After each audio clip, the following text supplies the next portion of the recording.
Hello friends, welcome to debt market. I hope आप लोग बहुत ही अच्छे होंगे। बात लेते हैं निफ्टी और बैंक निफ्टी की। मंडे और आने वाले हफ्ते में मूवमेंट क्या रहेगा उसके बारे में बात करेंगे। शुरुआत सबसे पहले अगर निफ्टी से ही कर ली जाए तो निफ्टी इस हफ्ते में एक दायरे में ही फंसा रह गया और दायरा था 18,200 से लेकर के 18,000 रुपए का। हालांकि देखा जाए तो इस हफ्ते में इवेंट भी थे, यूएस बेस्ड इवेंट्स थे एग्जैक्टली। और देखा जाए तो इंटरेस्ट रेट पे बात होनी थी और जो कि आया भी तो 25 बेसिस पॉइंट, जो कि बाजार एक्सपेक्ट कर रहा था, बट उसकी वजह से भी कोई खास रिएक्शन नहीं बना। एक दायरे में ही हम रह गए। बाकी फ्राइडे सेशन की अगर बात कर ली जाए तो एचडीएफसी बैंक और एचडीएफसी का जो मर्जर था उसके लेके चलते एमएससीआई की एक रिपोर्ट आई थी जिसकी वजह से बाजार ने कहीं ना कहीं निगेटिव ही इंडिकेशन दिया और लगातार कमजोरी देखने को मिली। तो कहीं ना कहीं निफ्टी में जो कमजोरी आई वो बैंक निफ्टी के बिहाफ पे ही देखने को मिली थी। ऑलमोस्ट बैंक निफ्टी 1000 पॉइंट गिरा और निफ्टी 18,200 से यानी कि सीधे 18,050 के आसपास आता हुआ दिखा। तो यहाँ पे भी निफ्टी भी अच्छा खासा ड्रैग हो गया और लोअर लेवल्स पे क्लोज होता हुआ दिखा।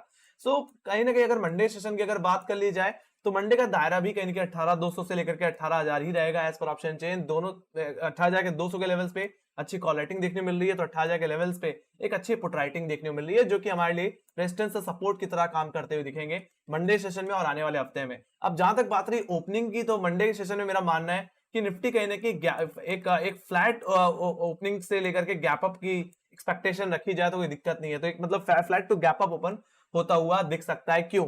यस, फ्राइडे के सेशन में सिर्फ ये हमारी डोमेस्टिक न्यूज ही नहीं थी, साथ ही साथ कहने की यूएस बाजार में भी इवेंट था। और देखा जाए तो एप्पल के जो सेल्स डेटा था वो कहीं की पॉजिटिव आया, तो उस चीज के चलते यूएस बाजार में अच्छी तेजी थी। साथ ही साथ पेरोल का डेटा भी आना था अप्रैल के सेशन का, जो कि 2,50,000 देखने को मिला है। हालांकि एक्सपेक्टेशन थी 1,80,000 की, तो काफी बेहतर आया है। और साथ ही साथ अनएम्प्लॉयमेंट डेटा भी आना था यूएस का, जो जिसपे एक्सपेक्टेशन थी 3.6% की और आया 3.4%, जो कि ये भी पॉजिटिव था। तो यूएस बाजार में काफी अच्छी तेजी बनी रही। तो नैस्डैक कहीं ना कहीं हमें ट्रेड करता हुआ दिखा, 2% के ऊपर क्लोज होता हुआ दिखा और डाउ जोन्स यानी कि 1.5% की तेजी के साथ बंद हुआ है। सो वी कैन एक्सपेक्ट कि यस, यूएस फ्यूचर्स की तेजी को चलते कहीं ना कहीं हमें निफ्टी में एक अच्छा मोमेंट देखने को मिल सकता है कल के ट्रेडिंग सेशन में, मंडे सेशन में। और एसजीएक्स निफ्टी की बात भी की जाए तो एसजीएक्स निफ्टी भी 18,180 पे क्लोज हुआ है। सो वी कैन एक्सपेक्ट कि बाजार मंडे सेशन में एक गैप अप भी लगा सकता है।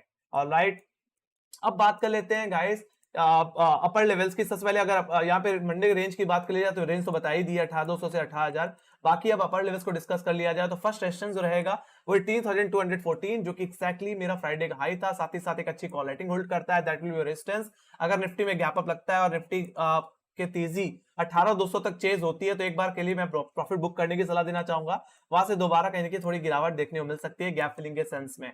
बाकी सेकंड रेजिस्टेंस जो रहेगा वो रहेगा 18,270 रुपए के लेवल, जो कि एक्जैक्टली मेरे 4 मई के हाईस थे। साथ ही साथ यही है मेरा वीकली रेजिस्टेंस भी है। मेरा मानना यही है कि अगर निफ्टी 18,200 और 270 के ऊपर निकल जाए, मतलब 4 मई के हाई के ऊपर निकल जाए, तो निफ्टी की तेजी हमें 18,500 रुपए तक भी लेके जाती हुई दिख सकती है, जहां पे अभी भी कॉल लेटर देखने को मिलते हैं। ऑलराइट, सो वहां तक की अपसाइड निफ्टी में देखने को मिलेगी। बाकी अगर तेजी और बनी तो हो सकता है 18,700 के लेवल्स भी अब देखने को मिल जाए। ऑलराइट, पिछले इस हफ्ते के रेंज बाउंड बिहेवियर के बाद। ऑलराइट, सो लॉन्ग तभी करना है जब हम 18,200 270 के ऊपर निकल जाए। अब बात रही डाउनसाइड के लेवल्स की, तो फर्स्ट सपोर्ट रहेगा 18,050 का, जो कि एक्जैक्टली फ्राइडे का लो भी है। तो फर्स्ट डिप को आपको खरीदारी में ही लेके चलना है। अगर 18,050 18,000 के जोन में आए तो एक बार बाय डिप को बाय करके चलिए।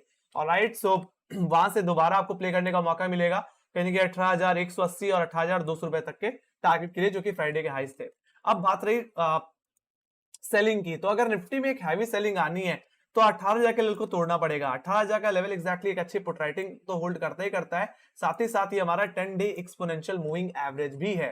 सो अगर ये लेवल अगर टूट जाता है तो कमजोरी 18,200 के लेवल्स तक लेके जा 17,800 के लेवल्स तक लेके जाती हुई दिख सकती है, जो कि एक्जैक्टली हमारा 20 डे एक्सपोनेंशियल एवरेज है। साथ ही साथ यानी कि 27 अप्रैल का लो भी है। तो वहां तक की डाउनसाइड मुझे इंट्राडे में देखने को मिल जाएगी।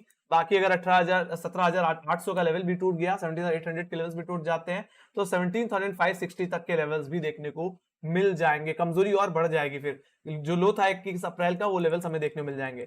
बाकी बीच में एक ट्रेंड लाइन भी हमें देखने को मिलती है, जिसका रेफरेंस मैंने ले रखा है कहीं ना कहीं आपके 28 मार्च के लो से और कहीं ना कहीं 21 अप्रैल के लो से। इसी ट्रेंड लाइन पे कहीं ना कहीं मंडे सेशन में सपोर्ट लेता हुआ दिख सकता है। सो ट्रेंड लाइन का ब्रेकडाउन या 18,000 के नीचे स्लिप हो जाना यानी कि निफ्टी में एक सीरियस प्रॉफिट बुकिंग की का इंडिकेशन देगा। तो ये बात हो गई निफ्टी के रेंज की और लेवल्स की। Let me go to Bank Nifty.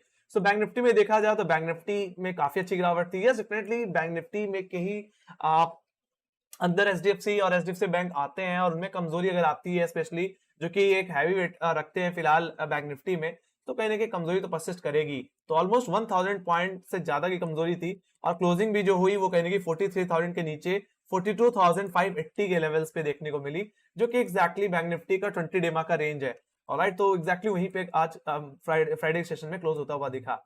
बाकी अगर दायरे की बात की जाए मंडे सेशन में, तो मंडे सेशन में जो रेंज रहेगी वो 43,000 से लेकर के 42,500 की रहेगी, जिसमें से अपर लेवल्स को सबसे पहले डिस्कस कर लिया जाए तो 43,000 का लेवल आपके लिए सबसे बड़ा कॉलेटर का एरिया बन चुका है। यहाँ पे फ्रेश कॉलेटिंग फ्राइडे सेशन में आती हुई दिखी है।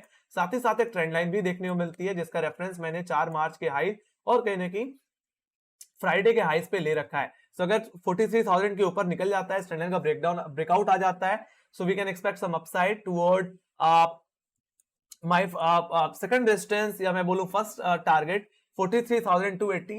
एक इंट्राडे स्विंग कहीं कि मुझे 40,280 तक लेके जाती हुई दिख सकती है, that will B first target. बाकी लेवल्स भी निकल जाए तो सेकंड टारगेट जो बनेगा वो कहने की 43,726 का हो सकता है, जो कि हमारे 4 मई के हाईज है। तो वहां तक की अपसाइड देखने मिलेगी। तो लॉन्ग तभी करें बैंक निफ्टी को जब बैंक निफ्टी 43,000 के लेवल्स को दोबारा रीगेन कर ले।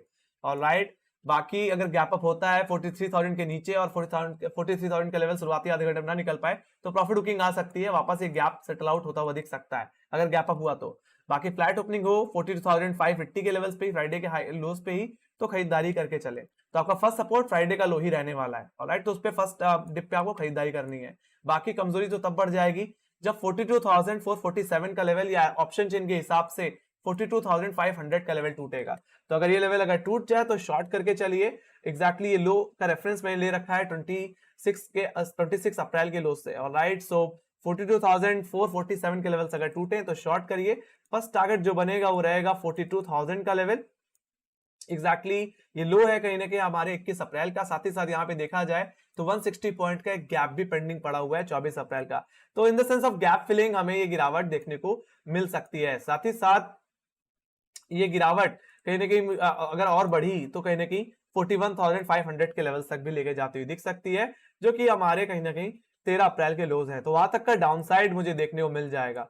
तो शॉर्ट तभी करें जब 42,500 440 के नीचे बैंक निफ्टी स्लिप हो जाए। बाकी उसके ऊपर की डिप को आपको खरीदारी में ही रखना चाहिए, उसी तरफ लेकर के चलना चाहिए। बाकी शुरुआती रेंज तो मैंने बता ही दी, रेंज रह सकती है 43,000 से लेकर के 42,500 की। तो ये बात हो गई आपके बैंक निफ्टी की। So let me go to option chain. Option chain देख लेते हैं। सो शुरुआत करना चाहूंगा सबसे पहले निफ्टी के ऑप्शन चेन से। तो देखा जाए तो 18,200 के लेवल्स पे इस समय 1 करोड़ 20 लाख कवाई है और धीरे धीरे कॉल लेटर्स 18,100 के लेवल्स पे भी आते हुए दिखे, जहां पे 76 लाख कवाई देखने मिल रहा है। बाकी डाउन साइड में 18,000 के लेवल 48 लाख कवाई, तो वहीं पे 70,900 की पुट ऑप्शन 52 लाख कवाई होल्ड करती हुई दिख रही है। तो लोअर लेवल से पे अभी भी एक अच्छी पुट राइटिंग देखने को मिल रही है, बट हाई लेवल्स पे जिस तरह से प्रेशर बन रहा है, डेटा यहाँ पे थोड़ा निगेटिव है। बट जैसे मैंने बताया कि यूएस बाजार थोड़ा पॉजिटिव क्लोज हुए हैं, तो हो सकता है मंडे को कहीं ना कहीं निफ्टी होल्ड होता हुआ दिखे 18,000 रुपए के ऊपर ही। बाकी देखा जाए तो इन द मनी में 18,100 और 18,200 के लेवल्स पे अभी भी ओआई बना हुआ है पुट साइड पे, लगभग 65 लाख का ओआई 18,100 18,200 की पुट में है। सो वी कैन एक्सपेक्ट कि एक बार के लिए 18,100 या 200 की ट्रेजेक्टरी में निफ्टी जा सकता है अपने फ्राइडे के लोस से। ऑलराइट, तो ओवरऑल रेंज 18,200 से 18,000 की ही रहेगी मंडे सेशन में। बात कर लेते हैं बैंक निफ्टी की।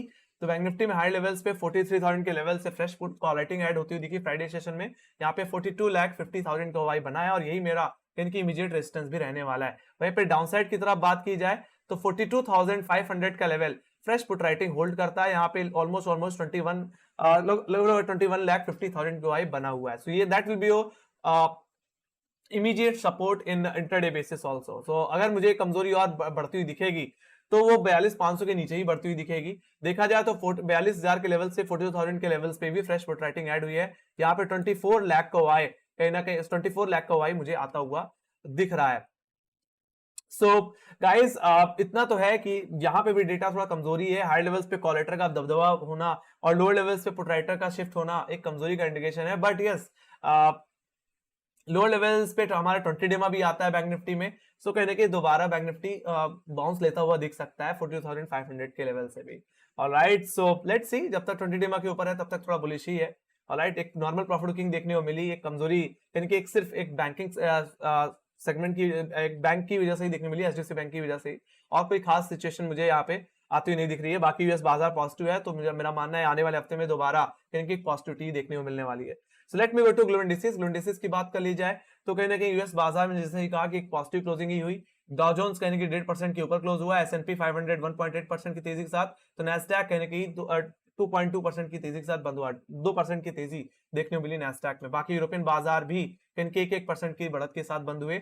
वहीं पे एशियाई बाजार की बात किया तो एशियाई बाजार में मिला जुला असर रहा, कहीं के एसडेक्स निफ्टी कहीं ना कहीं जो कि लोअर लेवल्स पे ट्रेड कर रहा था उसकी क्लोजिंग 18,180 रुपए के आसपास होती हुई दिखी है। वहीं पे हैंगसेंग भी कहीं आधे % की तेजी के साथ क्लोज हुआ था। सो कहीं ना कहीं पॉजिटिव ही है, कहीं ना कहीं मंडे सेशन में थोड़ा सा फ्लैट टू गैप ओपनिंग की एक्सपेक्टेशन यहाँ पे देखने को मिल रही है। बाकी अब जहां तक बात रही एफआईज और डीआईएस के डेटा की, तो लेट मी गो टू ऑप्स्ट्रा। ऑप्स्ट्रा पे एक बार चलने तो वहां पे एफआईज और डीआईएस के डेटा के बारे में बात करते हैं। तो अगर देखा जाए तो एफआईज और डीआईएस के उसमें तो यहाँ पे नेट कहीं ना कहीं बिकवाली ही देखने को मिली, लगभग 1420 करोड़ की बिकवाली हुई है, जिसमें एफआईज ने नेट 777 मतलब 777 करोड़ की खरीदारी की, जिसमें डीआईएस ने लगातार बेचा। डेफिनेटली यस, ये डोमेस्टिक न्यूज थी एग्जैक्टली एचडीएफसी बैंक के मर्जर के को चलते एग्जैक्टली उसी में ही सबसे ज्यादा बिकवाली हुई है, लगभग 2100 या सिर्फ सीधे से बोलो तो 2200 करोड़ की लगभग बिकवाली हुई है guys.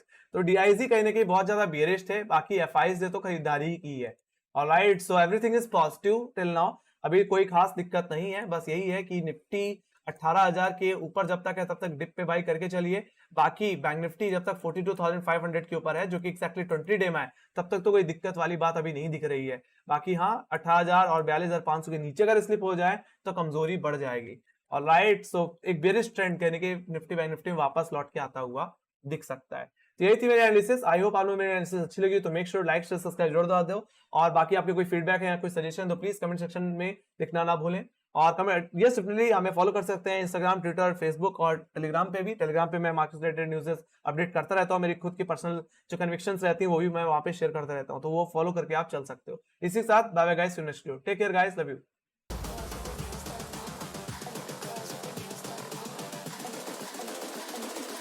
I think the girls with their nails done now.